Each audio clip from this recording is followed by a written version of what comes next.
Amém e amém. Igreja, pode se assentar, se você tiver com a sua Bíblia. Pode botar baixinho? Eu vou pegar. 2 Coríntios capítulo 12, eu tenho meditado nesses dias sobre essa passagem. 2 Coríntios capítulo 12, versículo 1 em diante. Eu vou ler alguns versículos a mais. Esse culto é um culto da fé, né? Um culto onde nós vamos defender a genuína fé, aquilo que nós precisamos verdadeiramente conhecer sobre as doutrinas de Deus.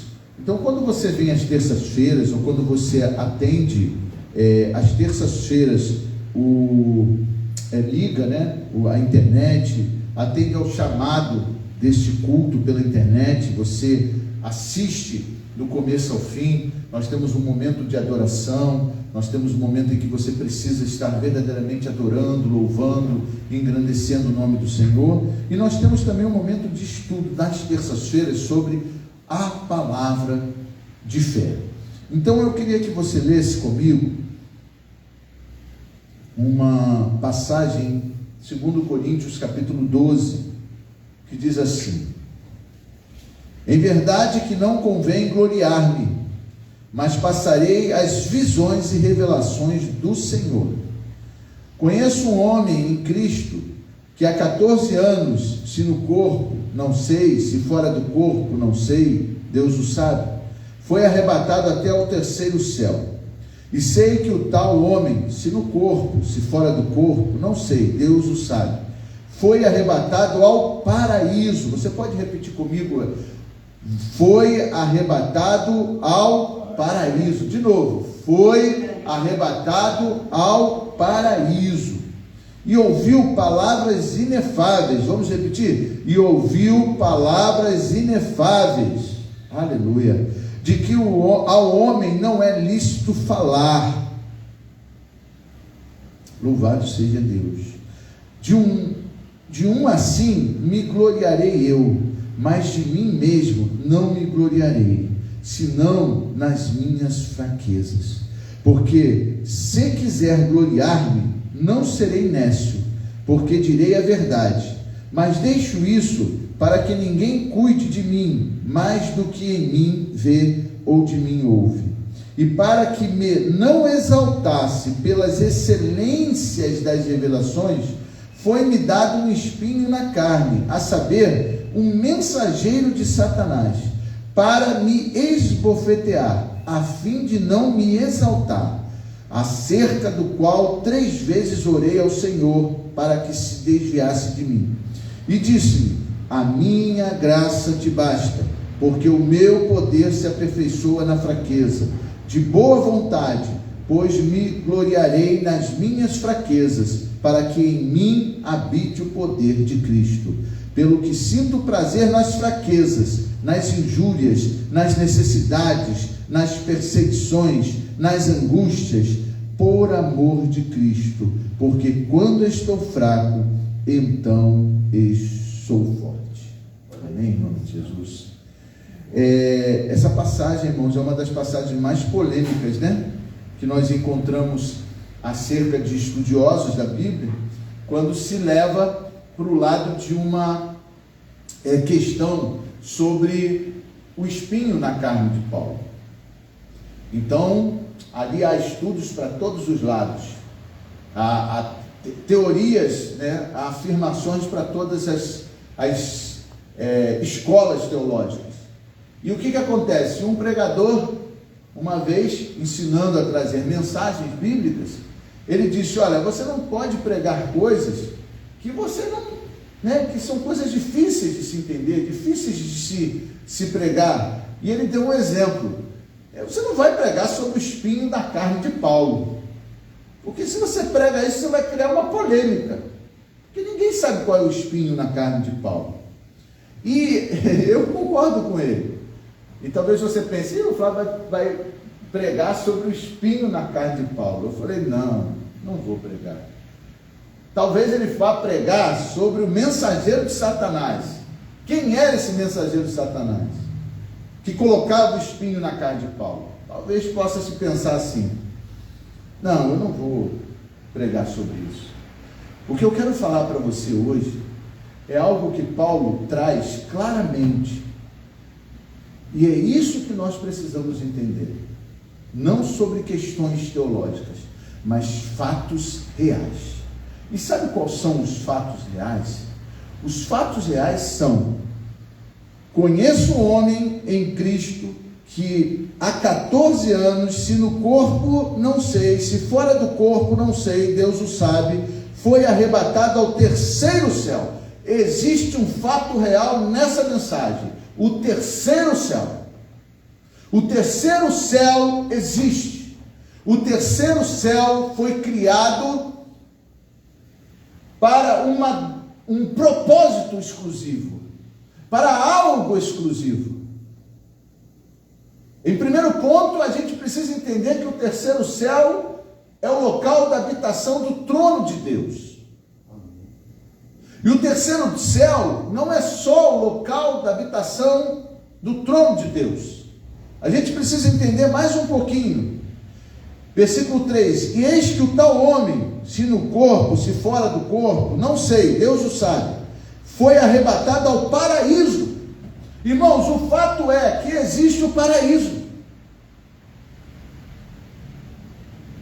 Existe o paraíso. Existe o terceiro céu. E a Bíblia fala que é ali que está alocado o trono do Deus vivo. Existe o paraíso. Isso é um fato.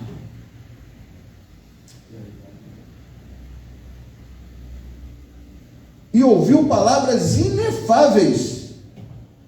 Inefáveis são palavras que não se pode decifrar, não se pode trazer da realidade do céu para a realidade da terra. São palavras que, por mais que esse homem que é Paulo falasse, não se conseguiria entender o que ele viu lá em cima. E eu vou dizer uma coisa bem interessante para você, preste atenção. João também foi levantado à cidade santa. Só que lá na narrativa de João em Apocalipse, João, ele narra as coisas que ele viu. Ele revela as coisas que ele viu. E são coisas que a gente, lendo, relendo, a gente consegue imaginar. Mas será que foram as mesmas coisas que Paulo viu? Há uma questão aí. Porque se Paulo viu as mesmas coisas que João viu, então Paulo poderia ter falado o que ele viu, que a gente iria entender. Mas eu acredito que para Paulo, algo muito superior, no sentido de grandeza, foi dado a ele, a ponto dele não conseguir passar para nós, porque não tínhamos condições de receber. E João, por uma questão de revelação, foi-lhe dada uma revelação, coisa que nós conseguimos perceber bem, sobre o Cordeiro no trono, sobre o livro que estava para ser selado e que precisava ser aberto. Isso tudo Paulo não viu, para mim não viu isso, ele viu outras coisas, irmãos. Mas são fatos verdadeiros que ele disse que estão reservados no céu. Louvado seja Deus. E aí ele fala, olha só que coisa interessante: de um assim me gloriarei eu, mas de mim mesmo não me gloriarei, senão nas minhas fraquezas. Irmãos, presta atenção, quando ele fala que foi um homem arrebatado ao céu, se no corpo ou fora do corpo ele não sabe, preste atenção numa coisa: no céu a corrupção não entra. Se ele foi arrebatado no corpo, ele foi transformado naquele corpo corruptível em um corpo incorruptível. Se ele foi em espírito, ele ali não precisava do corpo. O que eu quero dizer para você, irmão, que é fato que o nosso corpo não entra nos céus. O nosso corpo vai ser transformado, e ao ser transformado, vai ter condições de ver tudo tudo aquilo que Deus preparou para a nossa vida. E eu posso dizer uma coisa para você: quão pequena é a mensagem de um homem que entra no púlpito para dizer que Deus tem carro, que Deus tem casa, que Deus tem vitória financeira. Quão pequena é essa mensagem? Não é que é inútil, não. Não é inútil, é válida. Nós precisamos de muitas bênçãos terrenas, mas é pequena em relação a um homem que entra para dizer as grandezas do reino dos céus. E você pode procurar no YouTube, na internet, pode entrar em 10 igrejas, pode ouvir 1000 palavras, são poucas as mensagens que fala a juntar tesouro no reino dos céus. Buscai os galardões no reino dos céus. São poucas as mensagens que dizem, abandona tudo aí, dá aos pobres e segue o Senhor Jesus, porque você vai ter mensagem no reino dos céus, você vai ter tesouro no reino dos céus. São poucas as mensagens que focam o reino dos céus. Mas eu quero dizer para você, irmãos, que se você ganhar bênçãos aqui na terra, Deus pode te dar, você pode buscar, você deve buscar, mas isso é muito pequeno, perto do que Cristo preparou para você. Muito pequeno. E muita gente, irmãos, está trocando ofertas e dízimos para ter coisas barganhadas na igreja. Não faça isso. Semeie com muita alegria no Senhor, porque com certeza essa semente vai brotar muito mais no reino dos céus do que na terra. Entenda isso, busque isso. E aí eu quero dizer para você, irmãos, em 1 Coríntios capítulo 15, vamos abrir lá, que o que eu quero na verdade dizer sobre isso é o que Paulo pregava e o que Paulo afirmava. Presta atenção numa coisa, versículo 12, 15, versículo 12, versículo 12, 1 Coríntios 15, versículo 12. Ora, se prega que Cristo ressuscitou dos mortos, como dizem alguns dentre vós que não há ressurreição de mortos? E se não há ressurreição de mortos, também Cristo não ressuscitou. Deixa eu mudar aqui. E se Cristo não ressuscitou, logo é vã a nossa pregação, e também é vã a vossa fé. E assim somos também considerados como falsas testemunhas de Deus, pois testificamos de Deus que ressuscitou a Cristo, ao qual, porém, não ressuscitou, se na verdade os mortos não ressuscitam. Porque se os mortos não ressuscitam, também Cristo não ressuscitou. E se Cristo não ressuscitou, é vã a vossa fé, e ainda permanecei nos vossos pecados. E também os que dormiram em Cristo estão perdidos. Se esperarmos em Cristo só nesta vida, somos os mais miseráveis de todos os homens. Eu quero dizer para você o seguinte, que até o versículo 19, todos poderiam dizer que Paulo estava colocando uma tese teológica. Até o versículo 19, todos poderiam estar aqui questionando. Paulo, ele estava falando alguma coisa que ele achava, né, sobre a ressurreição dos mortos, que ele tinha entendimento sobre a ressurreição dos mortos. Paulo era um homem de Deus e ele citou isso e pronto. Mas o versículo 20 é que mostra que Paulo não estava colocando uma tese teológica. Vamos ver o versículo 20? Mas agora Cristo ressuscitou dos mortos e foi feito as primícias dos que dormem. Ou seja, ele fez uma afirmação baseado na visão que ele teve quando foi arrebatado ao terceiro céu. Ou seja, eu e você, nós temos que crer que existe o terceiro céu. Eu e você temos que crer que Jesus ressuscitou. Eu e você temos que viver pela fé. Paulo, ele viu coisas no terceiro céu. E ele viu coisas inefáveis. E ele não está criando uma raiz teológica. Ele está criando a revelação de um fato. Amém, em nome de Jesus? Então você tem que crer naquilo que Paulo viu e trouxe para a igreja. Então, lá no comecinho eu falei sobre o mensageiro de Satanás, né? Falei sobre o espinho na carne, né? Mas agora eu quero dizer para você que Paulo, esse sim, era o mensageiro de Deus que foi preparado, que foi instruído e que foi a ele mostrado os fatos.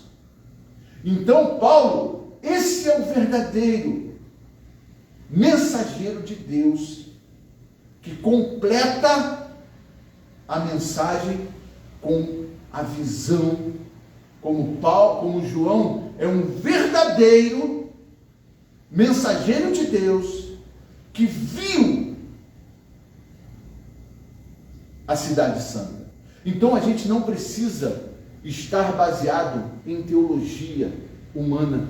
A gente precisa crer que esses homens, Paulo, João, esses dois principalmente, presenciaram o fato do céu e do paraíso. Ele presenciou. Pedro fala da glória de Cristo, Pedro revela as coisas de Cristo. Todos os apóstolos poderiam falar que viram Cristo ressuscitado, porque ele ressuscitou para os 500 também, não só para os 12 apóstolos, mas para 500. Eles poderiam falar o quê? Eles poderiam falar do que eles viram, do que eles tocaram, que era Cristo, a palavra, e Cristo ressurreto. Mas Paulo e João, eles não só viram aqui na terra aquilo que Cristo é, porque Paulo também viu Cristo naquele trajeto do deserto para Damasco. Ele viu ele. Mas eles viram mais. Eles viram um fato real que está esperando a mim e a você na glória. Então nessa noite eu quero dizer para você que nós precisamos verdadeiramente estar confiantes naquilo que Cristo prometeu, sabendo que não só prometeu e não só vai construir, Cristo já construiu todas as coisas e agora só falta ele vir buscar a sua igreja, arrebatar a sua igreja. Então, irmãos, quando você sente que esses mensageiros que pregaram Cristo vivo e viram Cristo vivo, pregaram Cristo morto e viram o túmulo vazio, pregaram Cristo ressurreto e tocaram neles, são verdadeiros mensageiros de Cristo, testemunhas de Cristo. E Paulo e João foram um pouco mais além, porque viram a cidade santa e o paraíso. Eles não estão criando nenhuma especulação teológica, eles estão falando que viram. Amém, Deus Jesus? Então nessa noite eu quero que você entenda uma coisa, que versículo 35, agora a gente parou no versículo 22 de 1 Coríntios 15. Agora eu quero só, para terminar, Lê o versículo 35 e diante, que diz assim: mas alguém dirá, como ressuscitarão os mortos? E com que corpo virão? Insensato, o que tu semeias não é vivificado se primeiro não morrer. E quando semeias, não semeias o corpo que há de nascer, mas simples grão, como de trigo ou de outra qualquer semente. Mas Deus dá-lhe o corpo como quer, e a cada semente o seu próprio corpo. Nem toda a carne é a mesma carne, mas uma é a carne dos homens, e outra a carne dos animais, e outra a dos peixes, e outra a das aves. E há corpos celestes e corpos terrestres, mas um é a glória dos celestes e outro a dos terrestres. Uma é a glória do sol e a outra da lua, e outra a glória das estrelas, porque uma estrela difere em glória da outra estrela. Assim também a ressurreição dos mortos, semeia-se corpo em corrupção, ressuscitará em incorrupção. Louvado seja Deus. Ele está dizendo aqui, irmãos, que o mensageiro de Satanás, que colocava um espinho na carne dele, para não exaltá-lo, nunca, jamais conseguirá colocar um espinho na carne dele e de mim e de qualquer um, quando nós formos modificados e o nosso corpo ter outro patamar, vamos dizer assim. Quando o nosso corpo for um corpo celestial, e o espinho na carne que o diabo conseguia, que o mensageiro de Satanás conseguia botar na carne de Paulo, jamais, irmãos, nós teremos da nossa vida. Jamais teremos a doença, jamais teremos a mágoa, o ódio, a depressão, jamais teremos a corrupção do nosso corpo, jamais, irmãos. Isso é fato. Agora a gente precisa esperar o Senhor voltar. Amém, em nome de Jesus. Pense mais nas coisas do céu. Pense mais nas coisas do céu. As coisas estão difíceis aqui. Deus, para te levar para o céu, te faz vencer as coisas difíceis aqui. Deus, para te conservar com Ele, vai derrubar os gigantes aqui. Amém? Mas não é o propósito de Deus fazer você vencer as coisas difíceis aqui, derrubar os gigantes aqui, ter uma vida regalada aqui. Não é o propósito dele. Por isso que Paulo fala: eu me vanglorio nas minhas fraquezas, nas perseguições, nas injúrias. Olha quanta coisa ruim que Paulo estava tendo, mas ele fala: é nas fraquezas que eu me sinto forte para esperar a vinda do nosso Senhor Jesus. Amém? Vamos ficar em pé nesse momento. Eu vou pedir o pastor para trazer mais um hino. Irmão, a nossa fé, ela tem que ser baseada nos céus. Nossa fé, o justo viverá da fé. O justo não vai construir nada, porque já foi construído. Ele só tem que se basear na promessa. E a promessa é que Cristo voltará. E tem pessoas, irmãos, são cristãos, que até hoje não perdoam. São pessoas que são cristãos, que até hoje têm medo de morrer. Irmãos, não tenha medo de morrer, porque a morte é um patamar para o paraíso. Louvado seja Deus. Não tenha medo, em nome de Jesus. Amém? Que Deus possa estar falando ao nosso coração.